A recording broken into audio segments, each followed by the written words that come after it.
it's a red flag. Long story short, I have an uncle who I found out is the exact type of nigga that I will criticize on my channel. Like, he owns like 75 houses. He took them all from old black grandmas and sold them to white people. It's just like really just kind of like, oh, this is like hyper capitalist as hell. And I didn't know this is in my blood like that. And he don't got no kids. He's like, yeah, I'm gonna leave you all my house. I'm like, because that's the thing that we've talked about and have not had a good, because I feel like I haven't gotten a good answer, and I would love to get more clarity. I don't think it'll happen all in one conversation, but I feel like there's this undercurrent of, fuck capitalism, but I've never fully got a good grasp of what some people mean when they say that, because people mean different things. People mean different things. Yeah. And they're not talking about anti-private property, because it's like, it'll be people who are like, fuck capitalism, but it's like, but you exactly. So I'm like, what are we all talking about? Because some people are like, you're saying fuck capitalism, but you own your home and you do have private property, and maybe you make a lot of money. You're not a billionaire, but maybe you're a millionaire, and you're still saying fuck capitalism. No, so I'm like, what are we talking about? So maybe let me reduce the question down. What do you mean? So for me, I like, you have like anarchists, shout out to Andrewism, who don't believe in private property. George Jackson, really influential black leftist, didn't believe in private property. So there's like a lot of that there, right?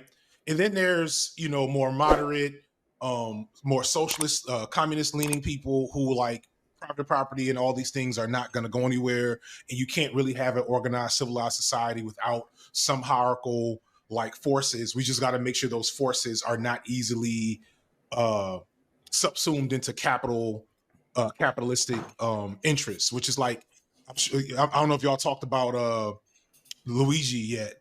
Oh, yeah. Like that's like, late capital. The healthcare system in America is like a perfect distillation. What's being called late stage capitalism. Exactly. Yeah. Okay. So there's a lot of there. For me in particular, I do believe that being a landlord should not be a job. Like, I don't think you should be able to make money off of owning places where people have to live, right? Housing and things like that should be a human right. And there should be systems in which we could figure it out. I don't know the perfect system, but when I see like landlord influencers, like watch me, like Mr. B style, watch me go evict 3 people this week, like that shit is wild. Real quick. And the family member I'm talking about, like I witnessed the conversation of him talking to like real estate lawyers about how he's going to get this family that just lost their mother to sell their house to him so he can sell it to them. And it was just scummy. It was so scummy. You can just see the evil in it. Yeah, you know what I'm saying? And so like basically for me, it gets to like, where's the exploitation stemming from? And so if I can point a very simple straight line to the exploitation, I don't really want no parts of it. I don't think no exploitation is possible in any type of organized society. I'm not an anarchist, although I'm empathetic and like I understand. Thank you, Kawaii Girl, for the 10 gifted subs. And Ventsoul for the 20 gifted subs. Why the fuck did Valorant give 53 gifted subs? I'm eating regular ass peanut butter with Quest cinnamon brown butter. I'm putting peanut butter on the Quest cinnamon cookie and it's bomb, dude. Lather a little bit of peanut butter on the top there. It's like a 300 calorie snack. Quest cookie has Justin Baldoni files libel lawsuit against New York Times over Blake Lively's story. Oh my God. This is how I know you're American. You like peanut butter? I don't just like peanut butter. I fucking love peanut butter. Ted Cruz arrives at Mar-a-Lago. New Year's Eve party with Trump.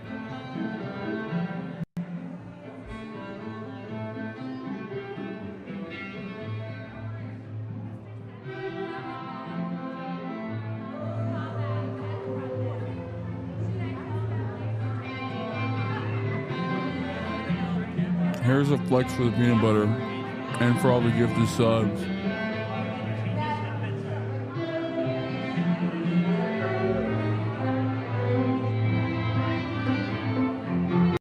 Europeans eat 3 gallons of Nutella every day and be like, fuck peanut butter though. Give me a break. I know.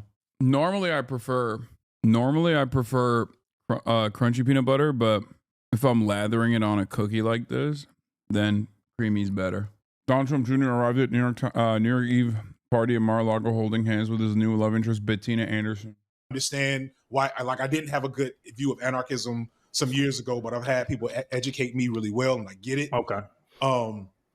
But yeah, so when people talk about capitalism in public and online, they could be talking about a bunch of shit. Like people mad at me for, having a house. People mad at Hasan for having a house. And low key, my house and Hasan's house are on the same level. He just lives in California. Like Hasan do not live in a big, ridiculous mansion.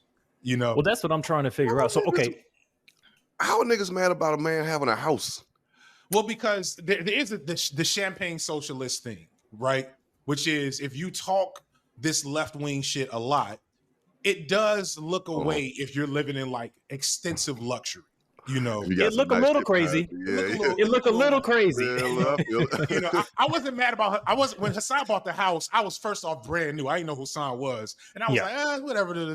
When he bought the Porsche like a year later, I was like, Hasan, you is kind of set some niggas limits.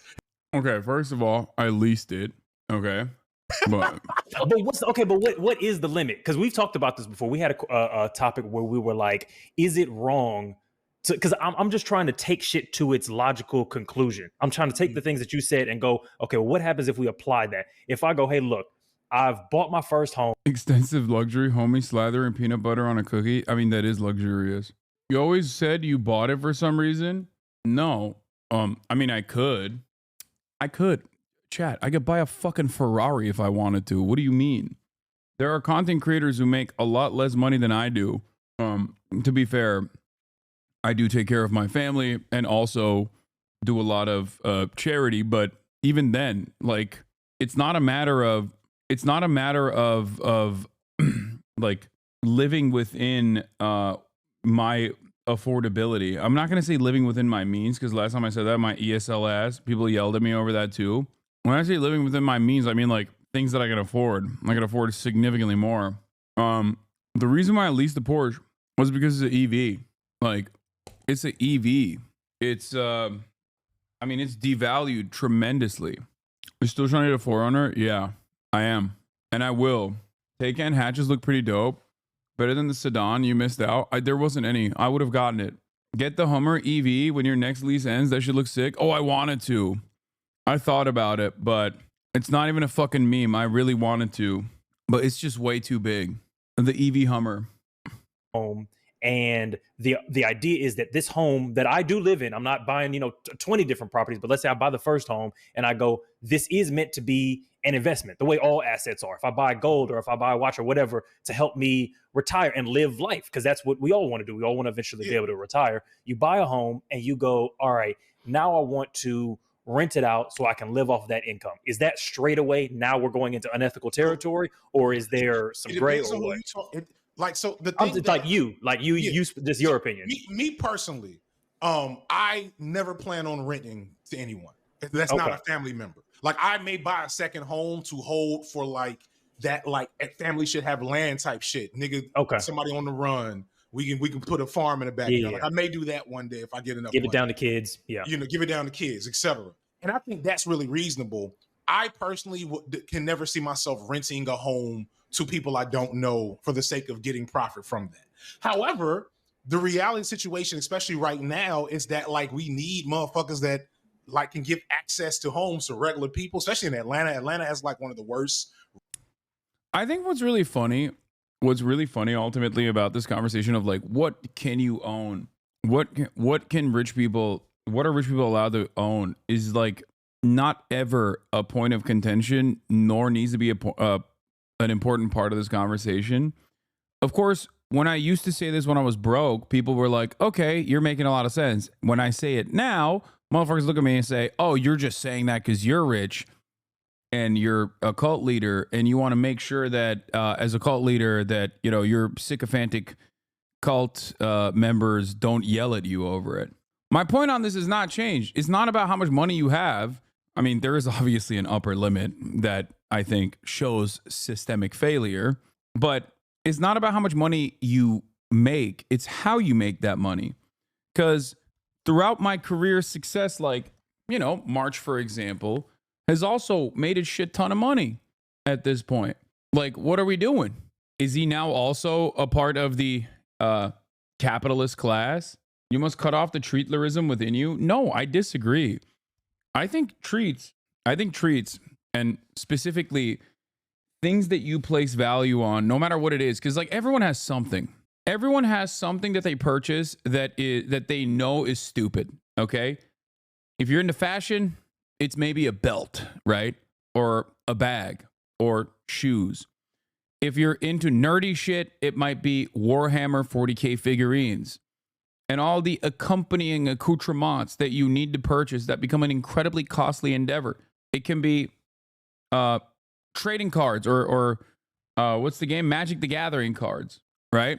And it's like everyone has something that they buy that's like stupid. And I don't think that that's a problem. I think that that should exist. I don't have any issue with that whatsoever. As a matter of fact, I think it's a good thing. It's a good thing for control in general. If you have a good government and you don't want people to fucking rise up and throw hands and do riots, having a hobby that might be costly is not necessarily a problem. It's actually a good thing, right? You said you would attack chat less. Wait, what? I'm not attacking chat right now. Oh, is it because I brought up the Warhammer figurines? I'm sorry if you feel attacked. So socialism has never been about and never will be about living an ascetic lifestyle. All of that is aesthetic. Socialism is supposed to, or socialism, Marxism specifically, identifies all of society, all of history from the perspective of creating the concept of, creating commodities, and what the broad majority of people and their relationship is with that process of commodity creation.